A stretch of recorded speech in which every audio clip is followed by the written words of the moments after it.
The baobab tree stood at the edge of Idu like an old woman who had seen too much and chosen never to forget. Its trunk was wide enough that 6 grown men, arms outstretched, could not encircle it. Its bark was scarred with old carvings, names, symbols, broken hearts, and promises made by hands long returned to dust. Children once played in its roots. Lovers once whispered beneath its branches. But over the years, stories clung to it like mist, and people began to say the tree remembered things better left buried. They said it remembered betrayals.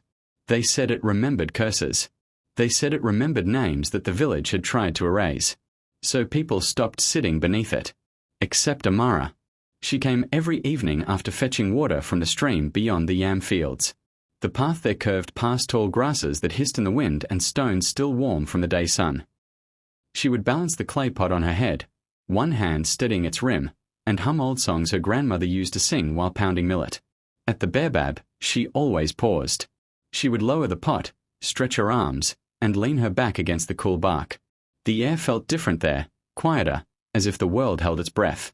Even the insects seemed to buzz more softly. That was where she first saw him. He was sitting among the thick, coiling roots, half hidden by shadow. A small knife moved carefully in his hands, shaving curls of wood from a block resting on his knee. Amara knew him at once.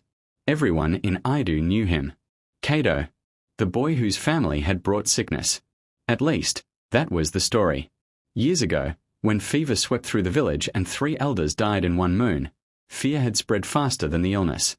Kato's family had been newcomers then, settling on land near the edge of the forest.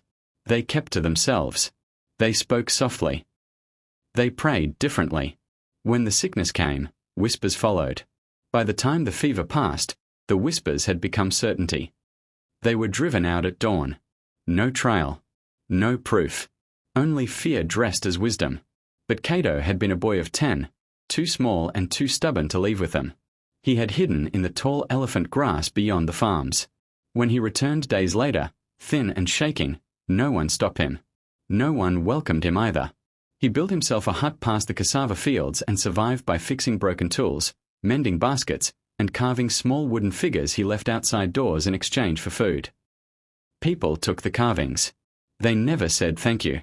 Now he sat under the baobab, knife flashing in the fading light. "You shouldn't sit here," Amara said gently, setting down her water pot. He didn't look up. "Neither should you." She tilted her head. "The tree has never chased me away." "That's because the tree doesn't know your name yet."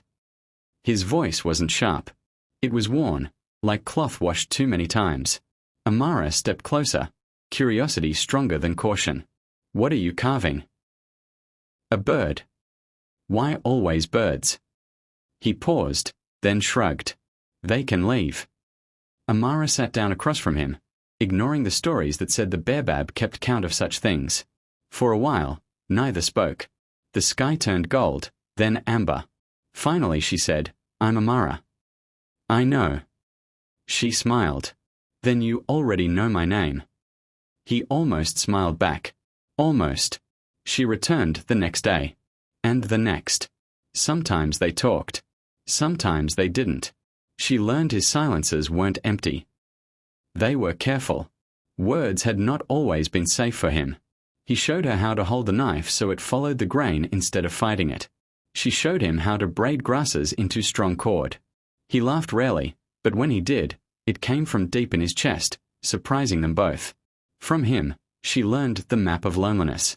He never went to the market on busy days. He fetched water at dawn when no one was there. He left carved toys outside homes before sunrise so he wouldn't see the children snatch them and run. Children sometimes threw stones when they thought no one watched. Amara began watching. She stood in front of him once, arms wide, and the stones stopped coming. But the village began to see. Whispers curled like smoke. Why does she sit with him? She will bring misfortune. Has she no shame? Her mother's eyes grew red from crying. At night, Amara heard muffled sobs through the thin wall. "Please," her mother begged one evening, gripping her hands. "The world is already hard. Do not make it harder." Amara kissed her forehead. "Kindness is not a curse, Mama." Her uncle was less gentle. "Love cannot grow where a curse lives." Amara looked at him steadily. Who decided he was cursed? He opened his mouth, closed it, walked away. The storm came without warning. All afternoon, the air had been heavy, thick as stew left too long on the fire. Birds flew low. Goats bleated and pulled at their ropes. By evening, the sky was bruised purple. Then lightning split the clouds. Rain slammed down in sheets so thick the huts blurred into shadows. Thunder shook the ground. People shouted, running to tie roofs and gather animals. Then a scream cut through the roar. The granary.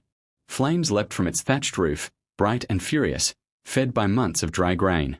Smoke billowed, black and choking. Water! Someone yelled. Form a line. Men ran to the stream, passing calabashes hand to hand. Women pulled children back. Then someone cried, "Two are inside." Panic froze the air. Before anyone moved, a figure ran forward. Kato. He tore off his shirt, wrapped it over his nose and mouth, and plunged into the fire.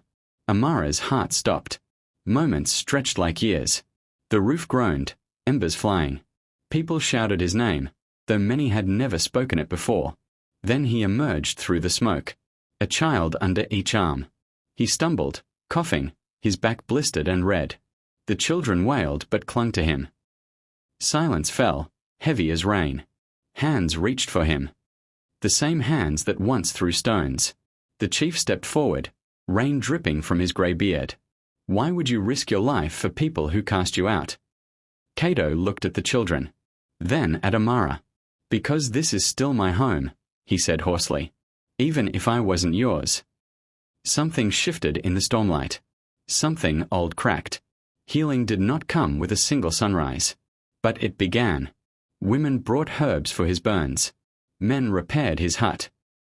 Children followed him, shy at first, then bold, asking to learn carving. He still walked with caution, but he walked through the village now. The market no longer went silent when he entered. Amara sat beside him under the baobab as before, but now others passed without crossing the road. One afternoon, the chief came to the tree. He placed a carved bowl at Kato's feet.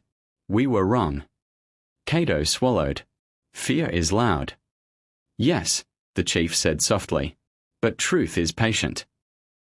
When harvest came, the field shone gold. Drums echoed through Idu. Women pounded grain. Men slaughtered goats. Palm wine flowed. And beneath the baobab tree, decorated with woven cloth and strings of beads, a wedding was held. Amara wore beads the color of sunrise. Kato wore a robe stitched by many hands, hands that once turned away. They stood together as the oldest woman in the village pressed her palm to the baobab's bark. This tree remembers shame, she said. But today, it will remember love louder. The wind moved through the leaves like a sigh. And from that day on, when young people asked why the baobab stood again at the heart of Idu, elders would smile and say, because love sat there first, and refused to leave. Thanks for watching. If you enjoyed this story, drop a comment and let us know where you are watching from. Afrotales 247 will love to hear from you again. And please don't forget to like, share and subscribe so you don't miss out on our interesting stories.